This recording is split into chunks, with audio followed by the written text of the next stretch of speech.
Beauty means quality. Quality പ്രൊഡക്ട്സുകളുമായി നിങ്ങളുടെ സൗന്ദര്യ സങ്കല്പങ്ങളെ സാക്ഷാത്കരിക്കുന്നതിന് ഞങ്ങളുണ്ട് കൂടെ. Royal beauty parlour and spa, Chelakkara.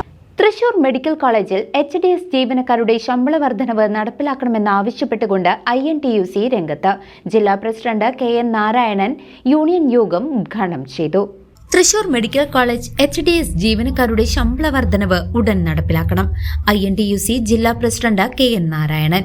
Thrissur government medical college നെഞ്ചുരോഗ ആശുപത്രിയിലെ HDS ജീവനക്കാരുടെ ശമ്പള വർധനവ് അനിശ്ചിതമായി നീളുന്നതിനെതിരെ പ്രതിഷേധവുമായി INTUC.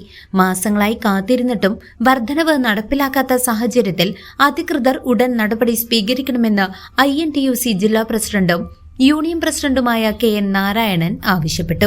Thrissur government medical college HDS employees Congress യോഗം ഉദ്ഘാടനം ചെയ്ത് സംസാരിക്കുകയായിരുന്നു അദ്ദേഹം. ശമ്പള വർധനവിന് പുറമെ ജീവനക്കാർക്ക് വിരമിക്കൽ ആനുകൂല്യങ്ങളും ESI, EPF എന്നിവയും ഉറപ്പുവരുത്തണം. പുതിയ മെഡിക്കൽ കോളേജ് ആശുപത്രിയിലെ ജീവനക്കാർക്ക് കാഷ്വൽ ലീവ് അനുവദിക്കണമെന്നും ദേശീയ അവധി ദിവസങ്ങളിൽ ജോലി ചെയ്യുന്നവർക്ക് ഇരട്ടി ശമ്പളം നൽകണമെന്നും അദ്ദേഹം ആവശ്യപ്പെട്ടു.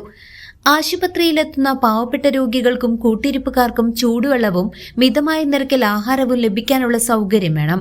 മുൻപ് പ്രവർത്തിച്ചിരുന്ന ഇന്ത്യൻ കോഫി ഹൌസ് രാത്രിയുടെ മറവിൽ പൊളിച്ചതിനു ശേഷം രോഗികൾ വലിയ ദുരിതത്തിലാണ്. ഇതിന് അടിയന്തര പരിഹാരം വേണമെന്നും അദ്ദേഹം കൂട്ടിച്ചേർത്തു. Union general secretary CD Wilson അധ്യക്ഷത വഹിച്ച യോഗത്തിൽ D Unnikuttan, VP Sheeja, Shobi PS തുടങ്ങിയവർ സംസാരിച്ചു. News desk CCV.